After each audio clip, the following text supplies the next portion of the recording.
یہ حروف کے نام ہیں.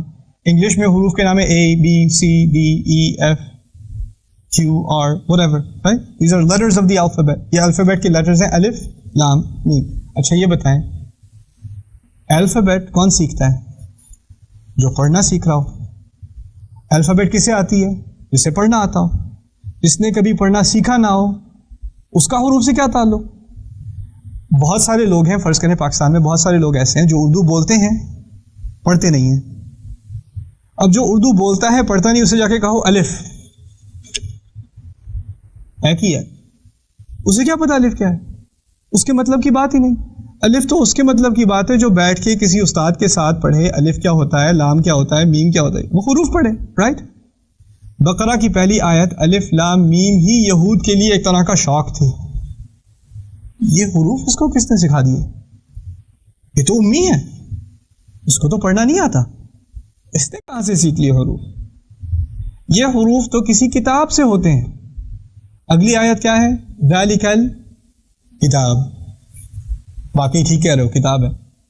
یعنی پہلے اللہ تعالیٰ نے ان کا ذہن اس طرف ڈالا کہ یہ تو کسی کتاب سے ہے، پھر بتایا واقعی کتاب سے ہے یا اللہ کی کتاب ہے. You understand؟ اچھا تیسری بات، کیونکہ رسول صلی اللہ علیہ وسلم کے سامنے لکھی کوئی بات نہیں ہے. جب میں کوئی بات کرتا ہوں منہ سے نکلتی ہے، اور جب میں کوئی بات لکھتا ہوں اس میں ایک اور فرق بھی ہے. اس فرق کو سمجھنا بہت ضروری ہے. جب میں کوئی بات لکھتا ہوں نا تو شاید غلطی سے لکھ دوں تو لائن کراس کر دوں. اگر کمپیوٹر پہ ٹائپ کر رہا ہوں تو لفظ کو اریز کر دوں، کٹ کر دوں، پیسٹ کر دوں. ایسے لکھوں تو اس میں سے ایک دو جملے نکال دوں، ایک پیراگراف کو بڑا کر دوں، ایک کو چھوٹا کر دوں. ایڈجسٹمنٹ کر سکتا ہوں کہ نہیں؟ کر سکتا ہوں. جب بول رہا ہوتا ہوں تو ایڈجسٹمنٹ کا کوئی موقع ملتا ہے؟ جو بات ایک دفعہ نکل گئی وہ نکل گئی، اب وہ واپس نہیں لی جا سکتی. قرآن میں کوئی ایڈیٹوریل پروسیس ہے. اگر لکھا ہو انسان کے سامنے تو ہو سکتا ہے کہ کوئی مٹا کے کوئی اور چیز ڈال دے، کوئی ایڈجسٹمنٹس کر دے. قرآن پورا کا پورا بولا گیا ہے کتاب اللہ تعالیٰ کی یہاں، اللہ تعالیٰ کی پوزیشن میں، لوح محفوظ کے اندر اللہ تعالیٰ کے پاس ہے. لیکن جو دیا گیا وہ کلام دیا گیا، زبان پہ دیا گیا، اور زبان میں ایک دفعہ بات نکل جائے تو وہ واپس نہیں لی جا سکتی. سمجھ رہے ہیں بات؟ قرآن میں کیا بنی اسرائیل سے خطاب ہے؟ یعنی ڈائریکٹ خطاب ہے. کیا انہیں نام سے پکار کر ان سے بات کی گئی ہے؟ اللہ تعالیٰ نے ان سے بات کی ہے. ہاں، یا بنی اسرائیل تو کہا ہے، یا بنی اسرائیل، اے اسرائیل کی اولاد سن لو. ہمیں بھی ڈائریکٹلی پکارا ہے، یا ایھا الذین آمنوا. یعنی اللہ تعالیٰ کبھی ہم سے کبھی اور سے بات کرتے ہیں، ہوتا ہے کہ نہیں؟ اچھا اس آیت کو ذرا سن لیں اور سمجھنے کی کوشش کریں. وَظَلَّلْنَا عَلَيْكُمُ الْغَمَامَ وَأَنزَلْنَا عَلَيْكُمُ الْمَنَّ وَالسَّلْوَىٰ كُلُوا مِن طَيِّبَاتِ مَا رَزَقْنَاكُمْ وَمَا ظَلَمُونَا وَلَكِنْ كَانُوا أَنفُسَهُمْ يَظْلِمُونَ. اس عظیم آیت میں تقریباً 2/3 آیت جو ہے اس کا خطاب بنی اسرائیل سے ہے.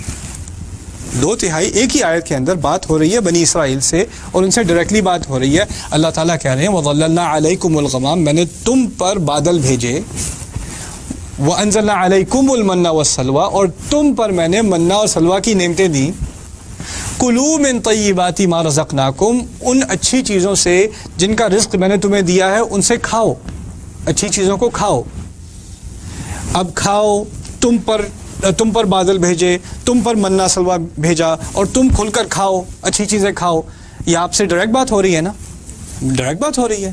اب اسی آیت میں بغیر کسی انقطاع کے، بغیر کسی قطع کے، فوراً ہی ایک دم سے التفات آتا ہے، ایک طرف سے رخ بدلتا ہے آیت کا. وَمَا ظَلَمُونَا وَلَكِنْ كَانُوا أَنفُسَهُمْ يَظْلِمُونَ. انہوں نے ہم پر ظلم نہیں کیا بلکہ وہ اپنے اوپر ہی ظلم ڈھاتے تھے.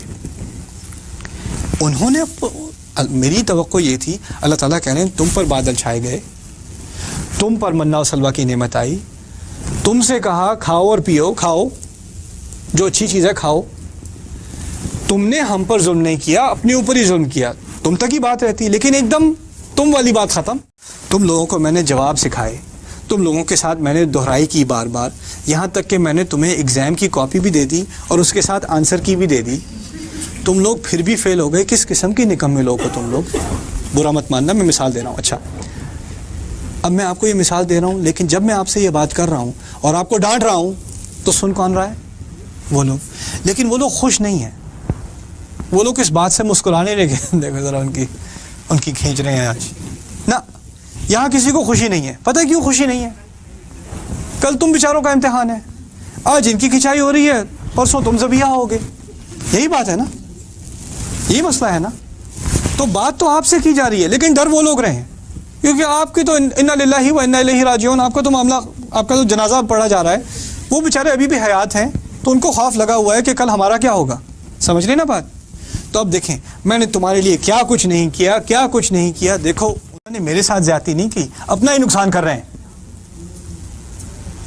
اب میں نے جو مڑ کے اس طرف بات کی, ان کی طرف اشارہ کر کے بات کی, تو اسے التفات ہی کہیں گے نا.